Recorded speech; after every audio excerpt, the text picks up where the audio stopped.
Materi pagi hari ini judulnya adalah sukses bersama masalah. Kenapa tema ini kita buat? Biasanya kalau kita ketemu yang konsultasi, rata-rata yang konsultasi kepada kami itu membawa masalah sing ora enak. Nek gawa masalah enak yo jarang konsultasi kok. Ora perlu kok dianggap biasa ngono. Padahal yo ono wong kena masalah enak tapi malah gak sukses. Enten, Mbak? Oh, enten preman temprapatan kena masalah enak, sehat, kuat, ngono ganggu wong. Ngoten niku sukses to, mboten? Nah, ngoten nggih. Oleh karena itu para jamaah sekalian, tema ini kita buat supaya kita nanti punya prinsip, punya pegangan, supaya nggak terombang-ambing.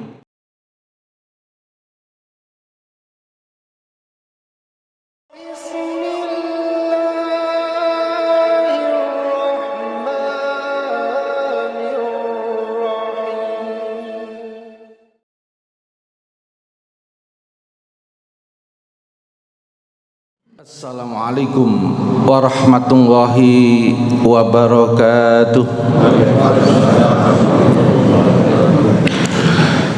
Bismillah walhamdulillah wassalatu wassalamu ala rasulillah Sayyidina Muhammad ibn Abdillah wa ala alihi wa sahbihi wa mawalah wa la hawla wa la quwata illa billah. Subhanaka la ilma lana illa ma 'allamtana innaka antal alimul hakim. Allahumma 'allimna ma yanfa'una wanfa'na bima 'allamtana wa zidna ilman wa fahman. Allahumma arinal haqqa haqqan warzuqna ittiba'a wa arinal batila batilan warzuqna ijtinaba. Walhamdulillahi rabbil alamin. Amma ba'd. Bapak-bapak, ibu-ibu, saudara sekalian yang dirahmati Allah Subhanahu wa taala, syukur alhamdulillah pagi hari ini kita masih ditakdirkan oleh Allah bisa melakukan ketaatan, bisa melakukan sholat subuh berjamaah. Moga-moga Allah Subhanahu wa taala menerima semua amal soleh kita. Amin ya rabbal alamin. Yang kedua, para jamaah sekalian, materi pagi hari ini judulnya adalah sukses bersama masalah. Kenapa tema ini kita buat? Biasanya kalau kita ketemu yang konsultasi, rata-rata yang konsultasi kepada kami itu membawa masalah sing ora enak. Nek gawa masalah enak yo jarang konsultasi kok. Ora perlu kok dianggap biasa ngono. Padahal yo ono wong kena masalah enak tapi malah gak sukses. Enten, Mbak? Oh, enten preman temprapatan kena masalah enak, sehat, kuat, ngono ganggu wong. Ngoten niku sukses to, mboten? Nah, ngoten nggih.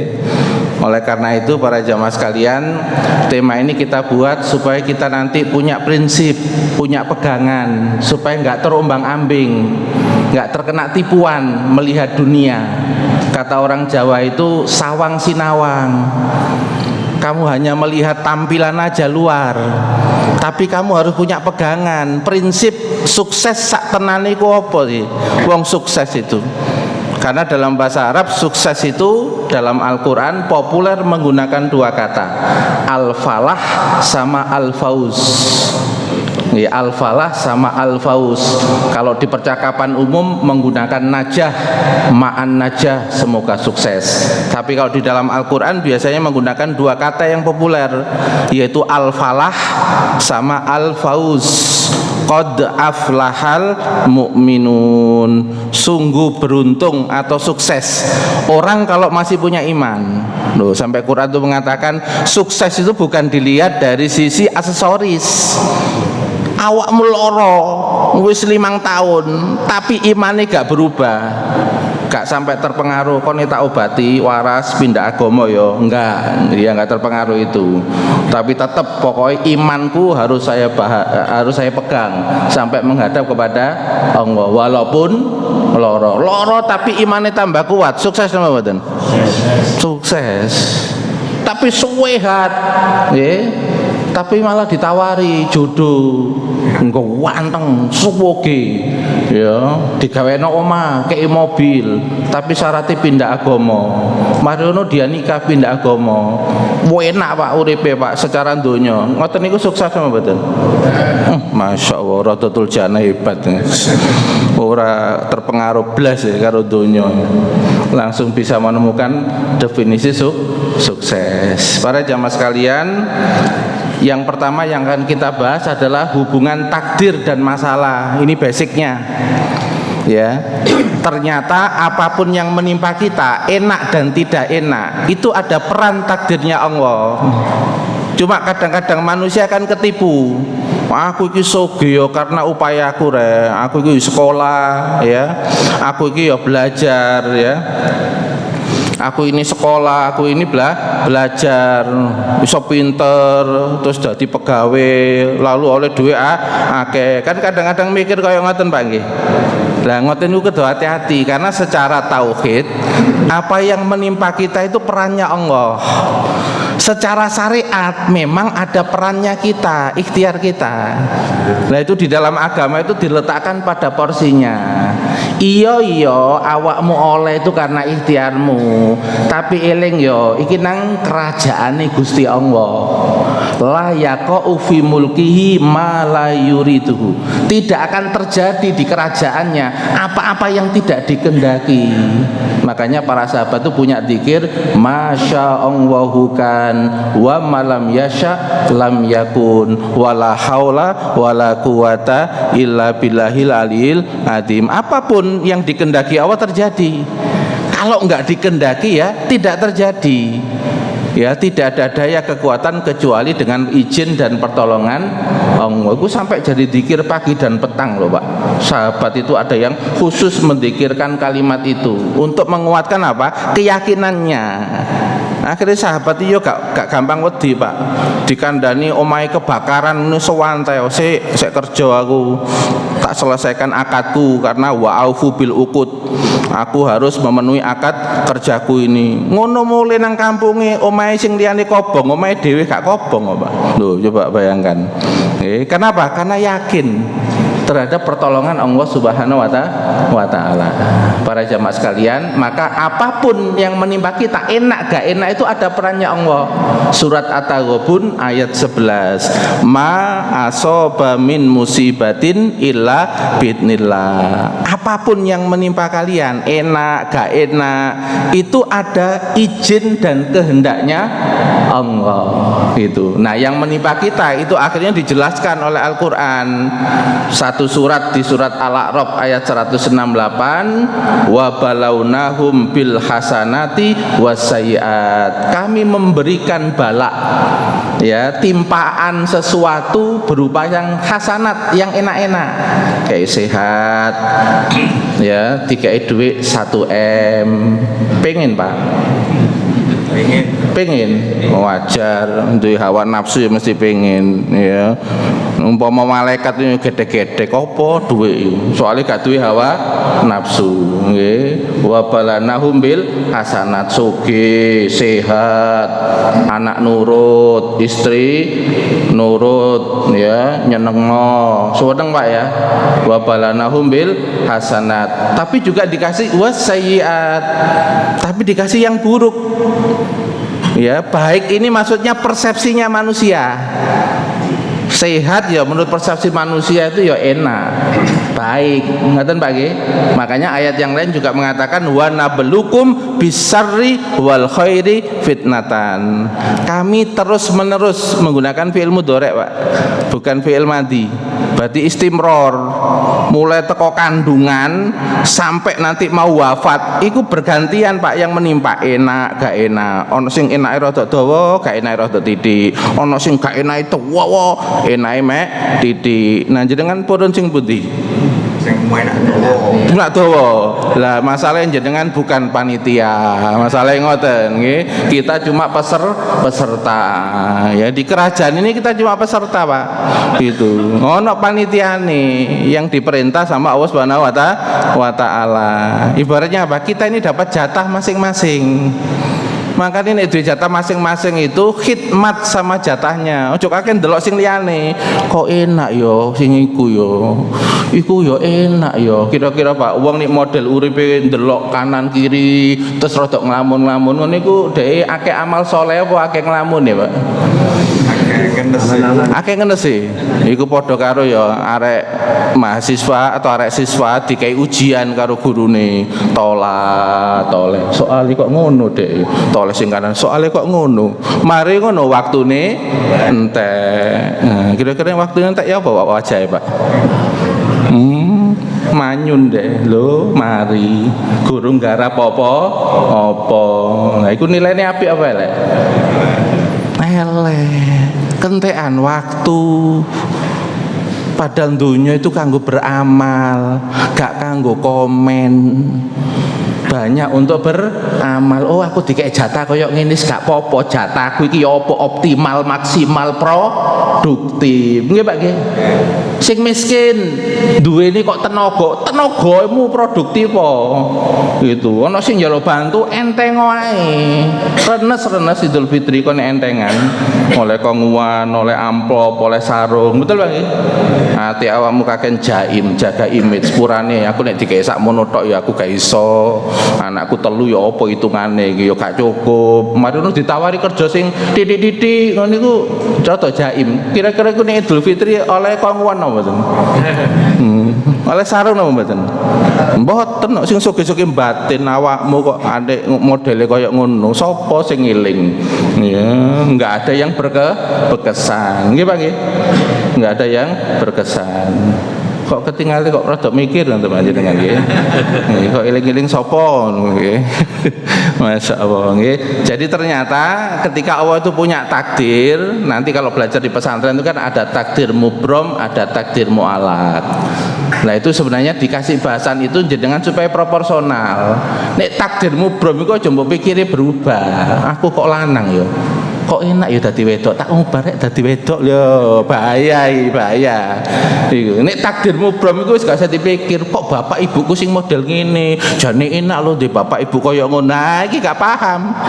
Itu. Nek wis ngono iku gak usah bersedih, wis dalane ngono. Mesti ana manfaate meneh di kemudian hari. Itu takdirmu brom, gak usah dipikir. Nah, cuma yang kedua ada takdir mu'alaq. Takdir yang punya potensi berubah. Dan kita nggak dikasih tahu sampai wafat itu jadi berubah beneran apa enggak, kita juga nggak dikasih tahu. Nah itu Pak, gamenya di situ Pak, tantangannya di situ. Ono sing dikai rodok mikire rodok bundeli ngono pas cilik ngoten. Engko nek dhek mikire kok aku wis goblok, wis gak usah belajar, gak usah sekolah, gak usah maca-maca, gak usah sinau. Kira-kira nggih nek sampai tuwek goblok terus sama mboten? Goblok terus. Wong masalah bodoh karo pinter itu mu'alaq. Ya, takdir mu'alaq harus proporsional. Makanya kalau yang menimpa kita itu takdir yang enak itu masih mu'alaq, ya jok kaget suatu saat moro-moro berubah. Misalnya kok awal-awal ditakdir sugih, bisa nggak Pak mendadak dalam waktu 5 menit langsung miskin? Bisa nggak Pak? Bisa. Nang aja iku kena gelombang tsunami dadak habis kok saarsip perusahaan nih. Mati laporan nang Jakarta dibuktinya arsipe kok ono nang kene wesan. Yo gak dadi apa-apa mari tsunami. Terus omahe entek, mobil entek. Terjadi nang mboten Pak? Terjadi gitu loh. Makanya kalau yang mu'alaq itu kan tidak bisa dijadikan sok-sokan Pak. Tidak bisa jadikan sesuatu yang mengunggulkan diri. Karena itu bisa watil kal ayamu nudawiluha bainan nas. Hari-hari itu akan aku buat naik turun situasi dan keadaannya. Jadi dengan baca di dalam tafsir Tobari dikatakan yaumun yauman, hari itu ada dua, yaumal lakum wa yaumal alaikum. Hari untuk kalian maksudnya hari yang enak, wa yauman alaikum, hari yang tidak enak. Ada dua, kadang sehat, kadang sakit, kadang lapang, kadang sempit. Ngapunten jenengan gak ada anak, kira-kira anak iku nek ngomong kadang nyenengno terus apa kadang jengkelno? Ono sing nyelkit barang nambahin. Ketokane testimoni deh. Itu nggih. Artinya apa Pak? Ya namanya dunia dibuat begitu. Gitu. Oleh Allah Subhanahu wa taala masalah enak, masalah sing manis. Nggih Pak nggih. Kenapa kok sampai tak kayak manis? Soalnya ono sing sampai kelalen Pak, kakean manis kena diabetes deh. Itu sampai lupa sama Allah Subhanahu wa taala gitu, lalai, ada nggak Pak? Ya, tapi ada juga yang dikasih masalah tidak enak, masalah pahit. Tidak enak dan pahit ini jamu apa racun? Oh, alhamdulillah, sampai ngomong racun loh Bang. Bahaya Pak secara tauhid. Wong yang ngasih takdir itu Allah. Padahal Allah itu terkenal zat yang maha baik. Sampai Al-Qur'an itu dimulai dengan kalimat Bismillahirrahmanirrahim. Ar-Rahman Ar-Rahim Pak yang diperkenalkan dulu. Dan termasuk nama yang paling dominan. Allah itu rahmatnya lebih luas daripada kemurkaannya. Berarti kalau ngasih yang tidak enak, itu dikasih tantangan, bukan beban. Benten apa mboten Pak? Tantangan sama beban beda nggak Pak? Beda. Kalau tantangan optimis apa enggak? Optimis. Gusti Allah iki ketokane rada nantang aku, kira-kira metu enggak ilmuku. Aku kira-kira dikai masalah ini semangat enggak cari ilmu menyelesaikan masalah ini. Betul Pak? Dikai masalah ini kira-kira mentalku tambah kokoh apa tambah penyet. Ngoten nggih Pak nggih? Ya, tambah kokoh berarti ditantang untuk menguatkan mental. Terasa enggak Pak? Dibegitukan Pak sama Allah Subhanahu wa taala.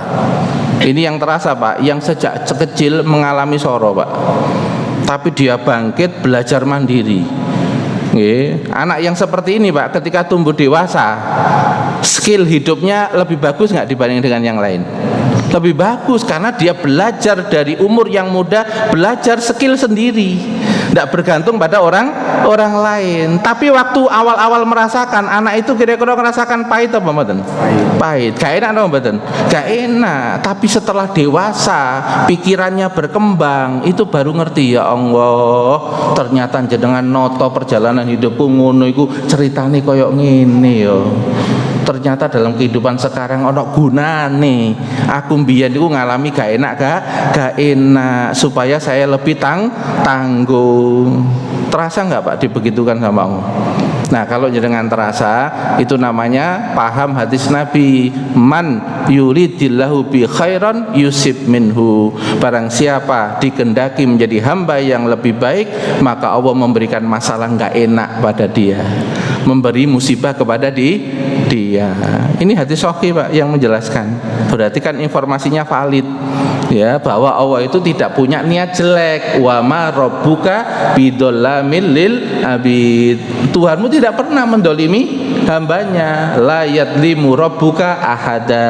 Tuhanmu juga tidak mendolimi siapapun. Orang kalau cara mikirnya begini Pak, menjalani perkara yang ndak enak itu iso senyum.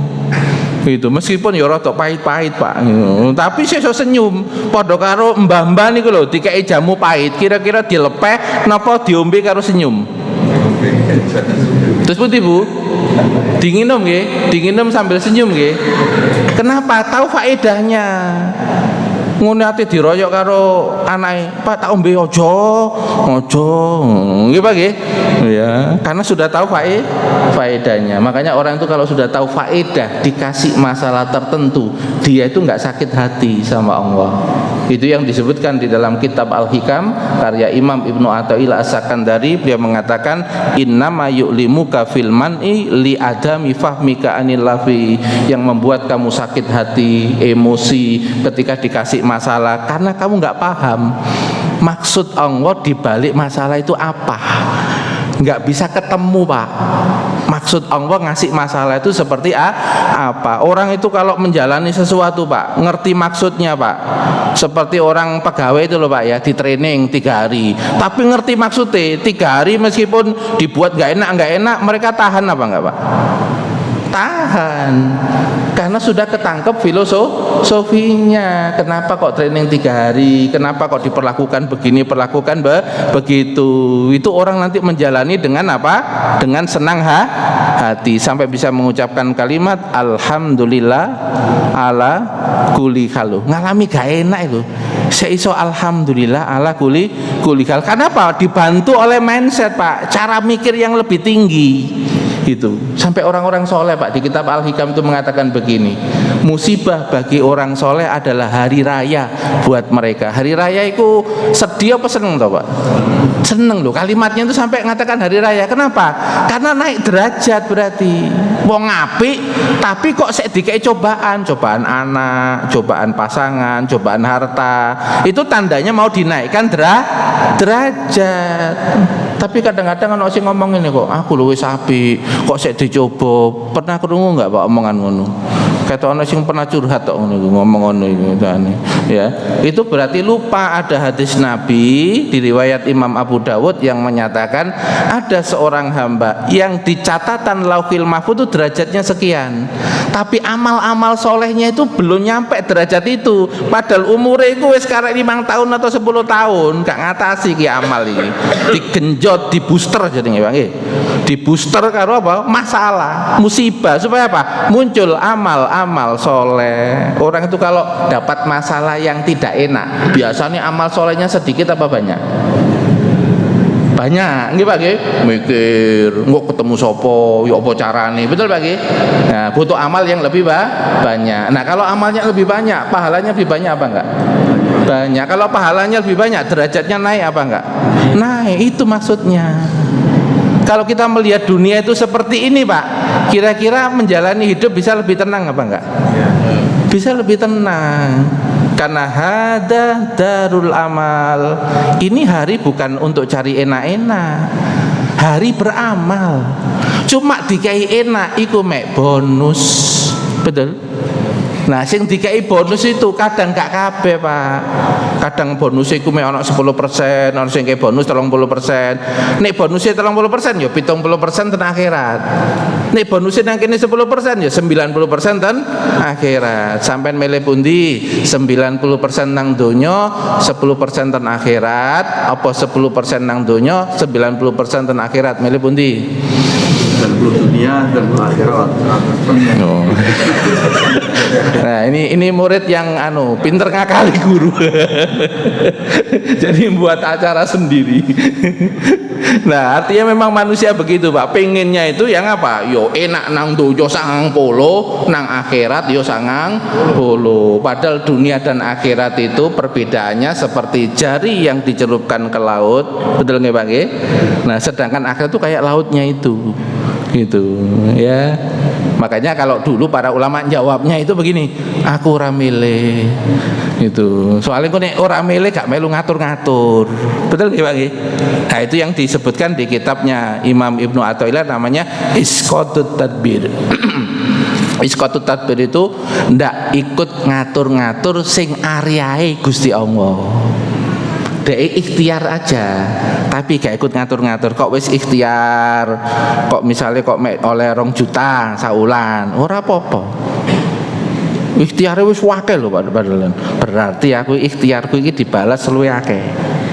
Itu, luwih akeh. Makanya kayak ustaz kayak ngeten iki begini. Ceramah sak jam. Dikei 1.000 atau dikei 1 juta. Iku nek ustaz sing pinter 1.000 gak apa-apa. Berarti akhirati luwe akeh ngono Pak. Nek orang tuh mikir itu pakai kaidah. Jadi ya dia gak sedih, gak mikir no amplop. Ya apa carane iku aku iso menyampaikan ilmu oleh pahala. Soalnya nek dibalas makhluk berarti bonusnya iki rada diakeno saiki. Ngono Pak. Itu. Pertarungan apa betul enggak tadi? Pertarungan nek gak duwe kaidahe iso bingung gak karu-karuan. Padahal yang penting apa? Kamu lakukan aja, sampaikan aja. Ngono iku ono sing ngatur, wis gak usah mele-mele. Itu. Nah, ini direkam, cek krungu sing liyane kok gak apa-apa. Kanggo sharing, cek gak ngenes. Itu. Engko moro-moro dibuka amplop pengumuman, salah amplop. Ngenes mari ono. Naudzubillah min dalik. Penting Pak, kalau orang melakukan amal nggak jelas kaidahnya, itu bisa dilema. So dilema gak karu-karuan ya apa no. Itu karena tidak paham mana yang bagiannya Allah. Kita itu melakukan yang bagian kita, yaitu amal soleh yang diperintahkan oleh Allah. Gitu Pak Ki? Nah berarti sekarang saya tanya, kalau dikasih masalah enak dan tidak enak, kira-kira milih yang pundi? Yang enak. Masih milih yang enak. Enggak apa-apa lah. Ini kafarot ya. Tutul jannah. Yang paling enak itu enggak milih, Pak. Orang yang enggak milih itu doanya Robbana atina fid dunya hasanah. Ya Allah, berikan kepada saya di dunia itu yang endingnya itu hasanah. Oleh masalah yang enak, tapi tetap endingnya itu hasanah. Itu dikasih yang tidak enak, tapi endingnya itu hasanah. Nah ini biasanya dipakai oleh doa para ulama yang riyadhah menuju Allah Subhanahu wa taala. Gak milih Pak itu. Nah, tapi kalau mereka yang milih boleh ndak? Boleh, tetapi harus punya pengendalian jiwa yang kuat. Soalnya kok nek milih sesuatu yang enak nek awakmu gak kuat derajat, bahaya napa mboten? Misalnya milih pengen dang oleh jabatan yang tinggi, tapi secara mental dia nggak siap jadi leader, kira-kira problem apa mboten? Problem. Bawahannya itu jadi suwerneni kabeh. Itu. Nah kira-kira bawahan di senensiasi apa siap semua bawahan itu dimarahin? Ndak siap Pak. Ono sing muangkel ngono kadang-kadang ndonga elek kok. Nggih Pak nggih. Lah itu loh makanya Pak. Jadi ibaratnya kita itu dikasih karir apa, itu ono panitiani. Itu bukan indikator sukses. Makanya di sini kami ingin menyampaikan Islam tidak menilai sukses itu dari keadaan fisik. Wong badannya sempurna belum tentu sukses. Orang badannya cacat ya belum tentu tidak sukses. Ada nggak Pak orang itu yang cacat tapi optimis lalu sukses? Ada nggak? Ada. Ada nggak orang itu yang badannya sehat tapi mentalnya ngedrop, akhirnya ya nggak sukses? Ada nggak Pak? Ada. Ya. Jadi tidak dilihat dari keadaan fisik. Sing loro terus berarti nggak sukses. Terus aku oleh opo loro koyok ini, ono nggak Pak yang ngenes Pak gara-gara loro?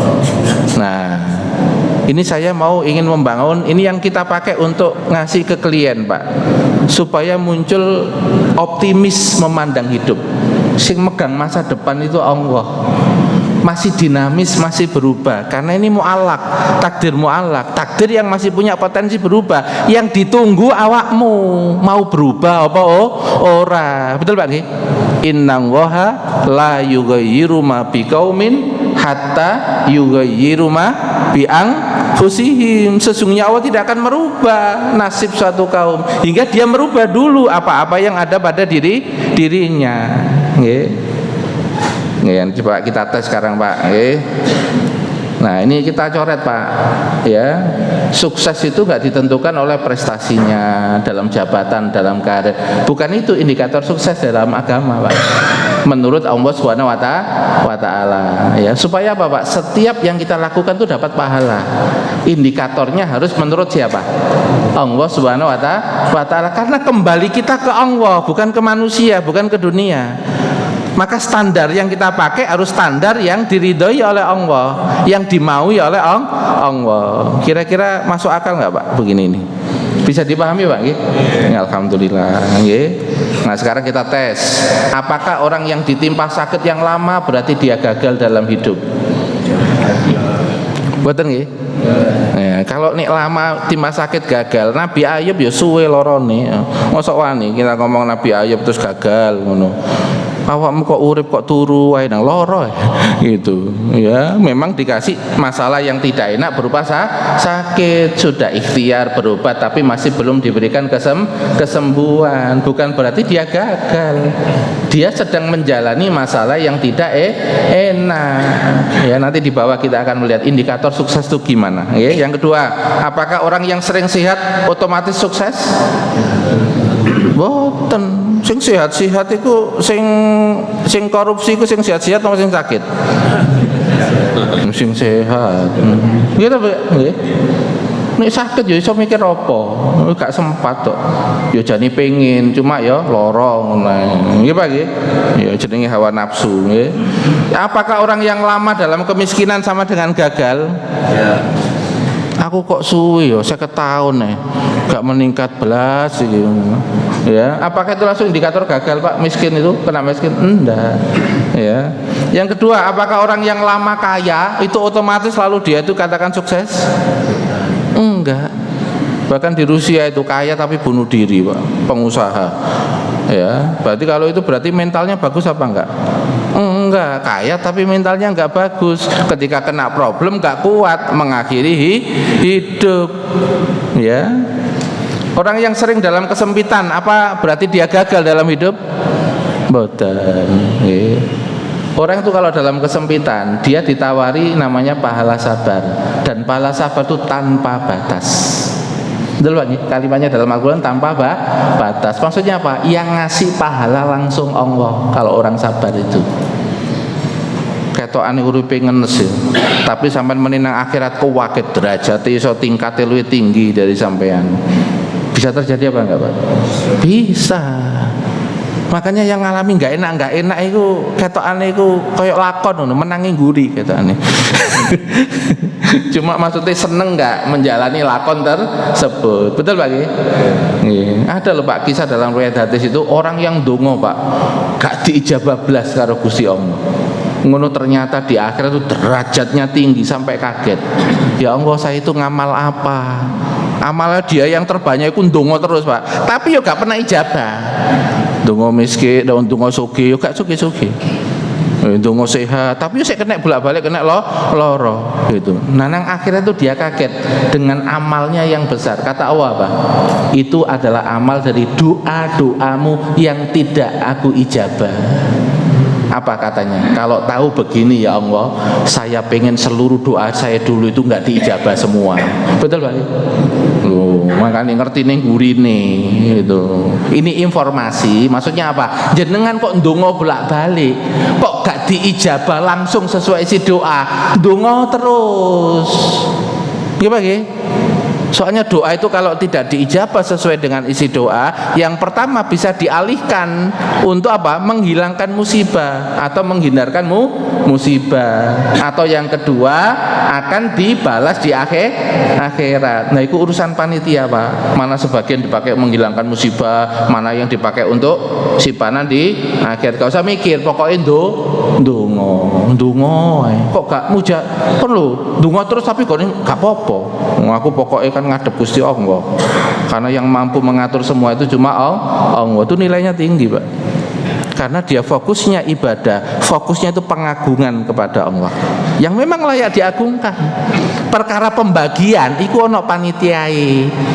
Ya, pembagian dunia itu terserah Allah. Makanya di dalam satu riwayat dikatakan innang waha yu'tid dunya man yuhib wa man la yuhib. Allah itu ngasih dunia sama yang dicintai dan yang tidak dicintai sama-sama dikasih dunia. Betul nggak betul? Fir'aun dicintai Allah apa enggak? Enggak, tapi dikasih kekayaan dan kekuasaan apa enggak? Dikasih. Korun dicintai Allah apa enggak? Enggak, tapi dikasih kekayaan yang melimpah apa enggak? Dikasih. Nabi Sulaiman dicintai sama Allah apa enggak? Cintai, ya dikasih kekuasaan, ya dikasih kekayaan. Makanya enggak jadi indikator Pak kemapanan ekonomi itu untuk sukses. Itu malah menjadi sarana ya atau media dari Allah untuk melihat orang ini sukses apa tidak. Dikasih masalah enak. Kok rodok mikir lho Pak isu-isu kaya ngene iki. Kok materi ini kok rodok ngejak mikir Ustaz. Nggih. Nggih. Nah, maka terakhir Pak nih, ya terakhir biasanya ngantuk hilang, terakhir ate mari. Nah, ternyata sukses atau gagal saat bermasalah, indikator yang pertama adalah selama menjalani dan menghadapi masalah, imannya itu teguh, ya meningkat, atau imannya turun atau hilang, bahkan imannya berkurang. Itu indikatornya nanti. Karena di dalam surat Al-Mu'minun disebutkan apa? Qad aflahal mu'minun. Sungguh sukses, sungguh beruntung orang yang beriman. Berarti indikator sukses itu adalah imannya masih bertahan apa enggak? Imannya masih meningkat apa enggak? Ya, kalau imannya nggak digadekan, imannya nggak ditukar dengan kesesatan selama menjalani masalah, ya, maka pada saat itu dia dikatakan sukses. Ada nggak Pak orang miskin menggadekan iman, ya, akhirnya dia keluar dari agama Islam? Ada nggak? Ada. Nah, berarti dia dikasih masalah yang tidak enak sampai dia keluar agama, menukar ke iman, langsung gagal. Itu, ya, pertanyaannya apakah dia gagal selamanya? Masih dikasih kesempatan Pak sama Allah Subhanahu wa taala. Ketika dia pindah agama kok sadar lagi, masih diterima oleh Allah apa enggak Pak? Masih. Ya, berarti dia masih dikasih apa? Fase perjalanan, mau berubah apa? Enggak, karena batasannya apa? Sampai tenggorokan. Clear Pak nggih? Ojo terus marono ngenes ndelok dulure kono sing pindah agama ngenes marono jenengan enggak melakukan upaya. Nah, jenengan nanti dikatakan gagal. Gagal diuji sama saudara yang pindah agama karena tidak melakukan ikhtiar. Ya, ada Pak ikhtiarnya Pak. Supaya mereka kembali kepada iman itu ada ikhtiarnya. Ya, kalau tidak mampu komunikasi minimal dibatin dongo sama Allah Subhanahu wa taala. Doa terus-menerus untuk supaya dibukakan hidayah kembali. Ngoten Pak, tahapan pertama. Ini kalau mau ngubah orang loh Pak nggih.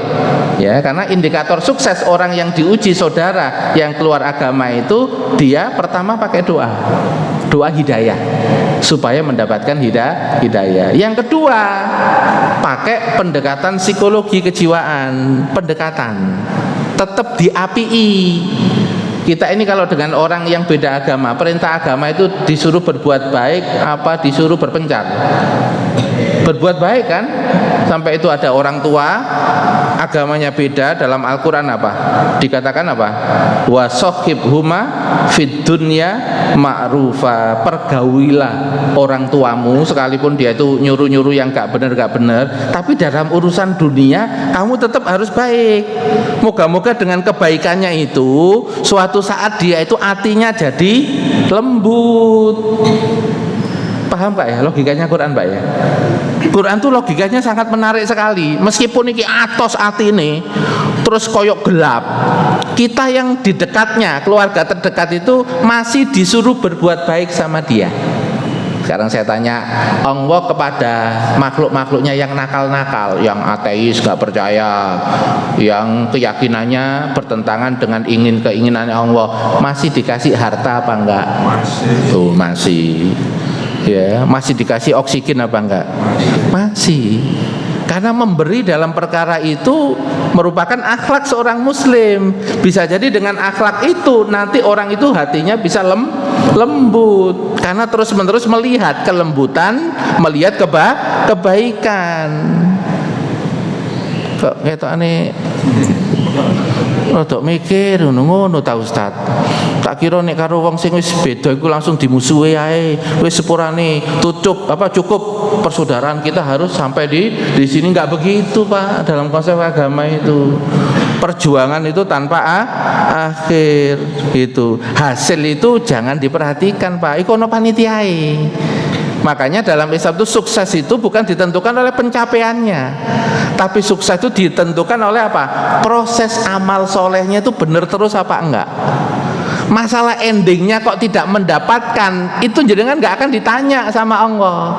Sekarang saya tanya, ada nggak orang soleh yang anaknya kemudian tidak soleh sampai anaknya itu wafat? Ada nggak? Sekarang saya tanya, apakah orang soleh itu dikatakan gagal? Nah, rada bingung Pak jenengan jawab. Tentu rada bingung jenengan. Karena belum punya kaidah, ya. Orang soleh itu tetap dikatakan sukses jika orang soleh itu tidak pernah berhenti mengingatkan sampai dia ketenggorokan. Itu yang dilakukan oleh Nabi Nuh alaihissalam. Jangan baca surat Nuh. Nabi Nuh itu mengingatkan putranya, itu sampai beliau itu membuat perahu, terus anaknya itu mencari tempat yang lebih tinggi. Saya dipanggil loh mboten anake. Masih dipanggil. Itu berarti apa? Ikhtiarnya tetap dilakukan, nggak pernah putus asa sampai titik akhir. Itu namanya sukses. kok endingnya itu kemudian nggak soleh. Nah Nabi Nuh kan rodo Pak, rodo janggal ngono lho. Aku amalku wis gak karu-karuan, tapi anakku kok tetep gak soleh. Kan muncul ayat Al-Qur'an itu protes sama Allah Subhanahu wa taala nggih. Lalu dijawab sama Allah, soalnya anakmu tetap memilih amalnya nggak soleh. Gak salah dakwamu tetap api. Sekarang saya tanya, ada nggak Pak ayat-ayat yang mengingatkan Nabi ketika Nabi itu bersedih melihat orang-orang yang didakwai kok nggak berubah-berubah? Ada nggak ayat itu Pak? Ada. Maka dihibur oleh Allah Subhanahu Wa Taala dengan kalimat in alaika illal bala, gitu ya. Nabi, posisimu amal solehmu itu hanya posisi menyampaikan saja dengan sebaik-baiknya. Tetapi apakah ini berubah dapat hidayah dan tidak? Ini atas dua hal. Yang pertama penentunya Allah, yang kedua mikirnya dia kayak apa. Betul Pak? Kita bisa nggak Pak mengendalikan akalnya orang, hatinya orang? Kan nggak bisa. Yang bisa mengolah ya dirinya sendiri sama keputusan Allah Subhanahu wa taala. Nah itu di luar kuasa kita, makanya kita nggak ditanya. Pokoknya kita sudah melakukan pendekatan. Saya ada klien ya, yang anaknya itu berubah menjadi agama yang lain. Nah ternyata ada faktor pola asuh. Sejak kecil itu dingajikan Pak, tapi caranya orang tua ini agak maksa-maksa kepada anak ini. Itu sehingga anak ini merasa tidak dibangun kesadarannya. Ngaji tapi membuat dia tuh jengkel sama agama karena cara mengajak, cara ini kurang adab, kurang memperhatikan kejiwaan anak. Akhirnya nggak seneng Pak sama agama. Sehingga ketika ini sudah umur 20-30 malah dia nikah sama orang non muslim. Nah ketika konsultasi ya sampaikan, belum ada kata final bahwa dia itu meninggalkan selama-lamanya karena dia masih hidup. Itu. Maka yang dilakukan sebagaimana tadi ya tetap didoakan untuk dapat hidayah karena doanya ibu kepada anak ini masih mustajab. Itu pengaruhnya ibu itu bisa 75% Pak, karena yang mengandung, yang melahirkan sama yang menyusui. Itu kalau ibunya ini tulus, ikhlas, mendoakan terus, dan saya sampaikan tetap dibaikin. Kalau ke rumah ya sudah tetap dibaikin. Itu bukan menunjukkan kayak permusuhan dan sebagainya, enggak. Itu wong di dalam ayat Al-Quran itu juga diperintahkan berbuat baiklah kepada orang yang berbeda agama selama mereka tidak mengganggu kalian, mereka tidak mengusir kalian, selama tidak memusuhi kalian. Berarti ini anak itu kon nang omah mosok musuhi mae, enggak toh Pak? Nah berarti ya tetap yang baik aja. Ya moga-moga dengan kebaikan itu kuali jiwanya dulu yang pernah hilang itu bisa kemudian kembali melihat ibunya kok beda ya karo mbiyen. Setelah ngaji kok ternyata punya adab-adab etika. Berarti apa Pak? Terisi apa enggak Pak jiwanya? Terisi. Moga-moga dengan tambahan bekal jiwa yang baru nanti mbok oleh teko WA, mbok ndelok TV ono acara mualaf apa-apa. Bisa enggak potensi dia dapat hidayah? Bisa Pak. Itu pokoknya jenengan tetap husnudzon kepada Allah, jangan suudzon kepada Allah. Ana inda donni abdi bi, aku tergantung persangkaan hambaku. Indonna khairon, kalau nyangka baik maka kebaikan akan mengarah kepada dia. Jadi maka indikator yang kedua amal soleh Pak, selama menjalani masalah. Miskin tapi amal soleh ini benar sukses. Orang miskin yang sukses itu pertama orang miskin yang qanaah, nerimo, gak banyak keluh kesah. Betul nggak Pak? Ana wong miskin banyak keluh kesah, terus marono cerita nang warung, bolak-balik nyeritakno awake dhewe. Kira-kira sing ngrungokno pegel napa cerita diulang-ulang ngono sampai temane komentar. Emang awakmu tok sing ngalami ngono. Aku ya padha wae. Aku ya boleh kasih cerita mbok pek kabeh. Ana Pak omongan kaya ngono. Katane pernah Pak. Itu. Iya Pak nggih. Nah, jadi ternyata dari sikap. Yang ketiga dari kepribadian, Pak. Jadi selama menjalani masalah itu pribadinya itu tumbuh berkembang dengan baik apa enggak? Sekarang saya tanya, ada enggak Pak orang itu ketika ada masalah sing keluar ku malah eleke? Sekarang saya tanya, ada orang dikasih masalah enak tapi keluar malah jeleknya, ada nggak? Ada, nggih Pak nggih. Wong pinter itu masalah enak loh mboten? Enak, tapi ngakali uang, nggih, ada nggih. Lah, ngakali uang berarti metu elek napa apik ini nggih? Eleke. Ada orang miskin, Pak, tapi metu eleke. Metu eleke apa?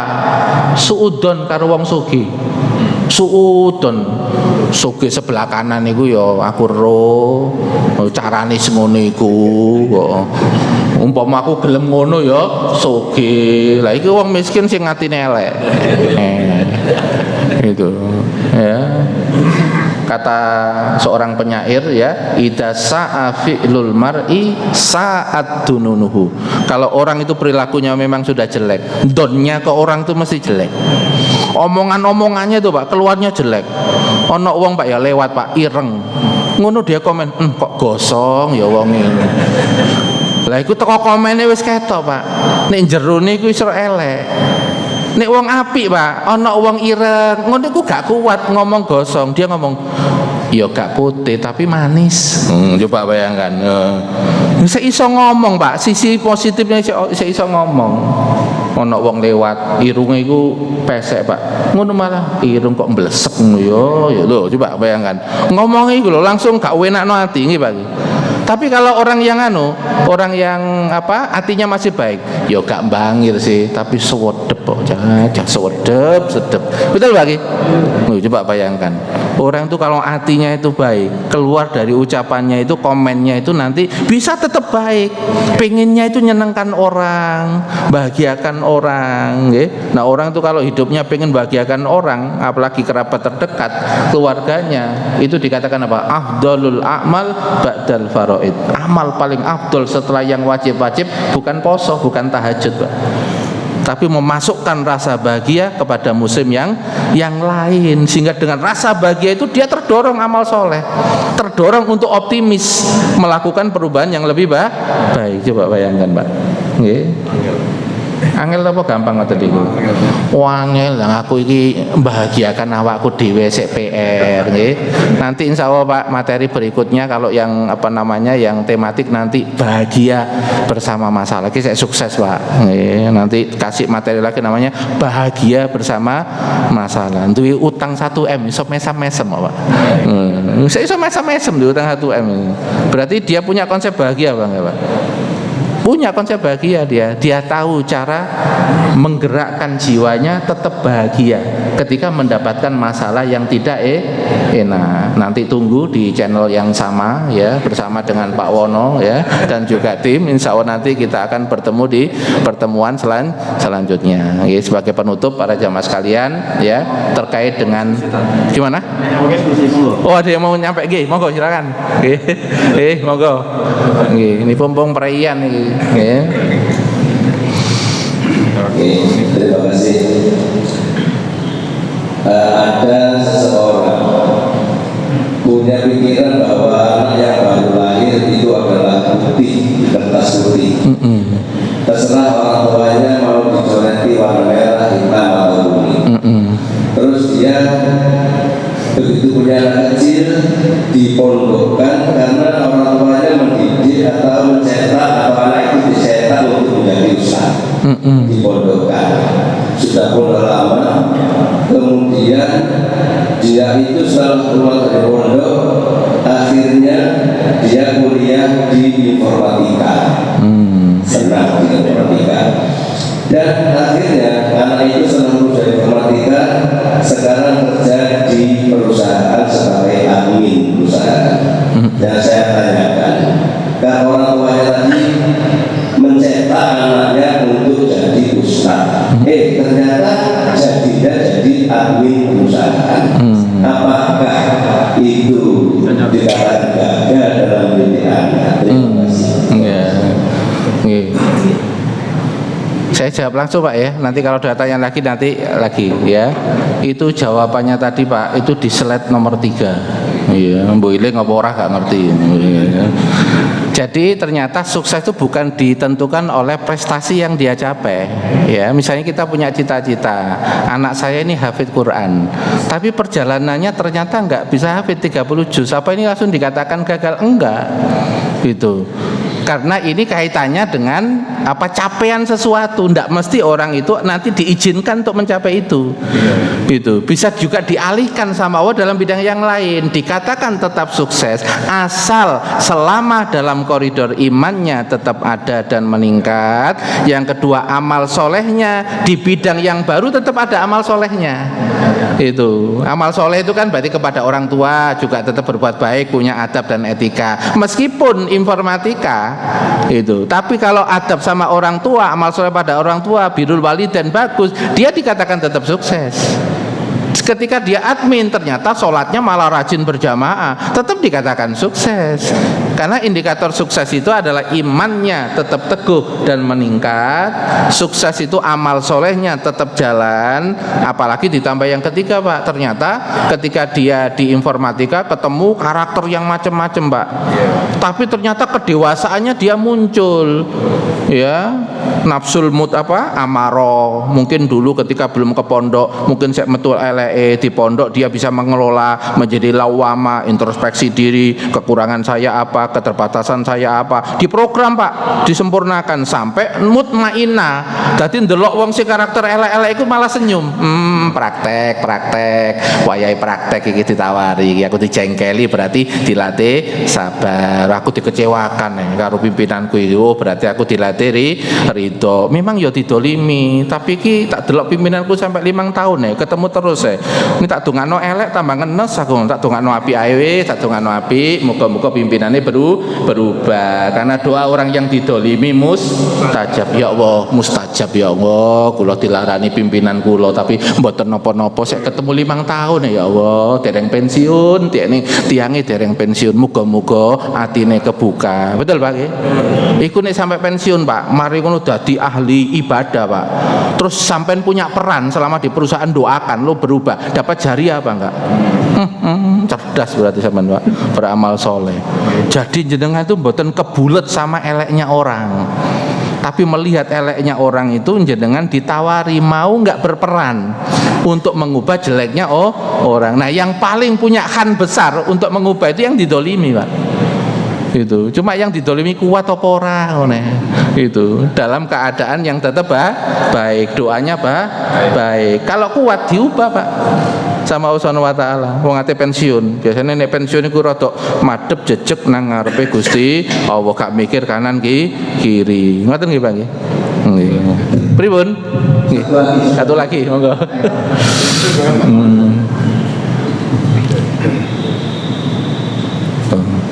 Kok tahu Pak Wono padahal ngadep ke sini. Iya, hebat berarti ya. Memang kalau terbiasa megang kamera, ya benar ya. Oh ya, ininya ya, benar. Kadang-kadang kita harus melihat ke depan, kadang melihat spion ya, lihat ke belakang. Ya benar nggih. Waalaikumsalam warahmatullahi wabarakatuh. Nggih. Silakan, Abang. Ada seseorang yang kena jin. Oke. Terus Bagaimana mengobatan? Apakah perlu diruqyah atau gimana? oh ya. Nggih. Ya.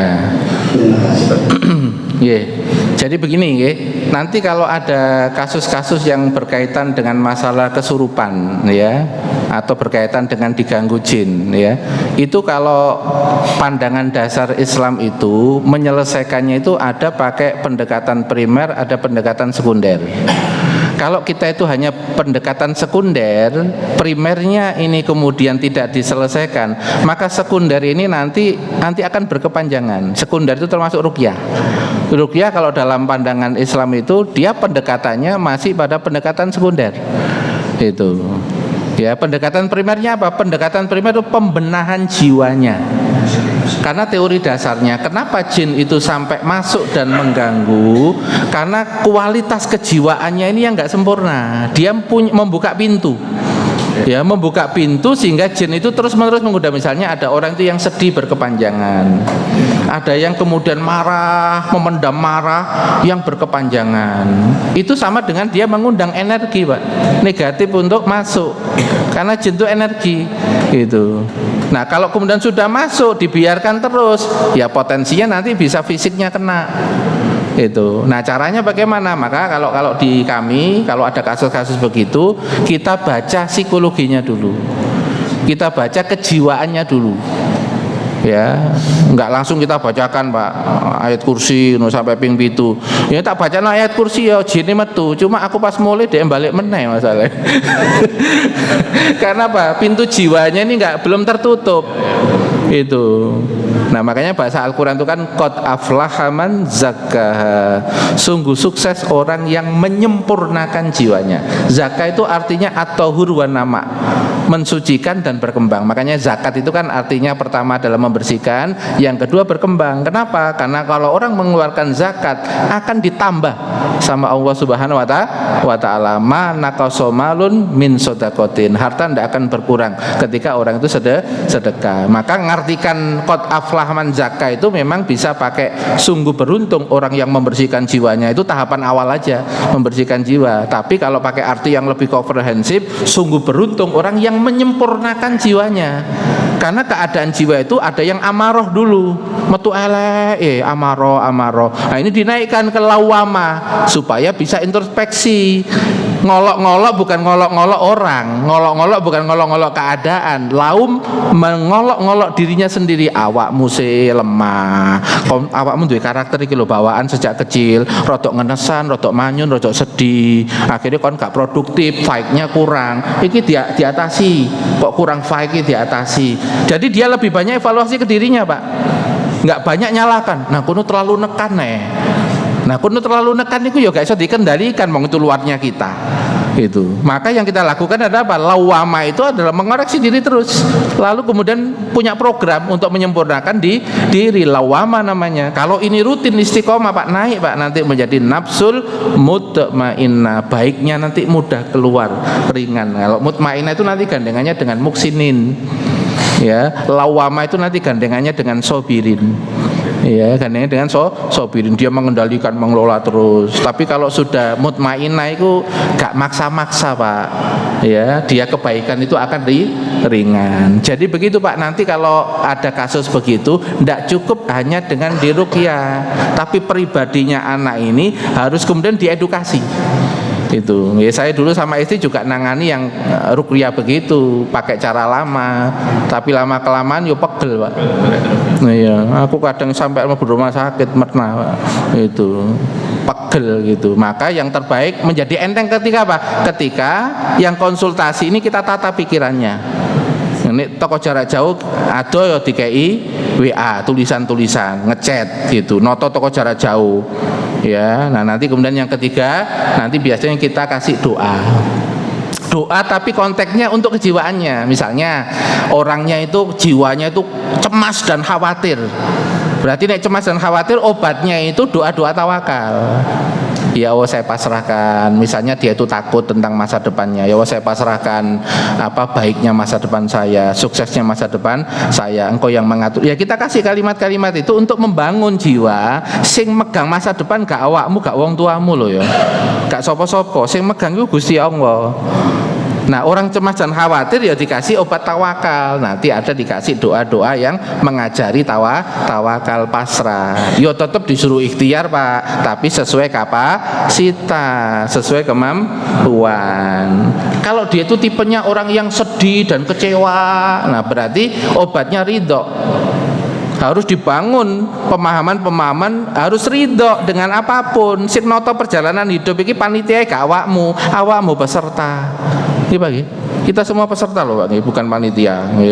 Maka saya juga tidak bisa mengendalikan apapun, karena pengendalinya adalah Allah. Kadang menyuruh malah malaikat. Nah ini diajari, Pak, ridho. Kalau orang itu sedih berkepanjangan, ada Pak sedih sampai depresi gara-gara mendadak ditinggal orang tuanya. Ternyata apa? Hidupnya dia nyenden, saking sayangin nang mae, gak gelem pisah. Mendadak maknya meninggal, langsung ngedrop, Pak, dia.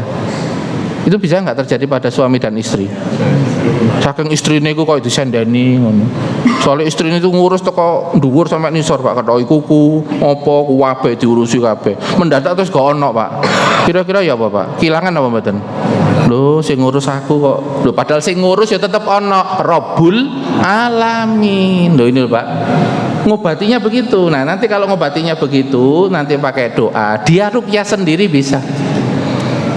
Ya, kalau orang ruqyah sendiri baca sendiri itu lebih selamat nanti, supaya dia itu bersandarnya ke Allah, bukan bersandar pada ustadz. Itu ya, karena kalau nggak hati-hati nanti nyandar iku lho ono ustadz ruqyah sing hebat tuh, keren tuh, ngono langsung pergi. Wah, itu nanti kalau nggak hati-hati Pak, nanti nyandarnya ke orang, nggak nyandarnya kepada Allah. Padahal tauhid ini harus kita jaga terus Pak, supaya tetap bersih. Itu tadi ayat terakhir yang dibaca oleh murid saya tadi itu. Ustadz Khalil tadi, karena beliau ini keluarga Quran, ya adiknya juga hafal Quran. Saya di Rewin dakwah juga ketemu beliau adiknya, ya ternyata memang keluarga Quran ini itu. Nah itu dikatakan di sana apa? Fal ya'mal amalan sholih. Amal solehnya tetap walam yusrik bi ibadatihi ahada. Enggak boleh menyekutukan ketika kita ini ibadah kepada Allah Subhanahu wa taala. Kalau nanti kita bertemu dengan Allah dalam keadaan yang mutmainnah. Cukup saya kira. Nggih, saya kira itu nggih, muga-muga manfaat bagi saya, bagi panjenengan semua. Allah Subhanahu wa taala menolong supaya kita semua ditolong untuk bisa mengamalkan amal soleh, ilmu bermanfaat pada hari ini. Amin ya rabbal alamin. Astaghfirullahaladzim, astaghfirullahaladzim, astaghfirullahaladzim. Subhanaka Allahumma bihamdik asyhadu an la ilaha illa anta astaghfiruka wa atubu ilaik. Assalamualaikum warahmatullahi wabarakatuh.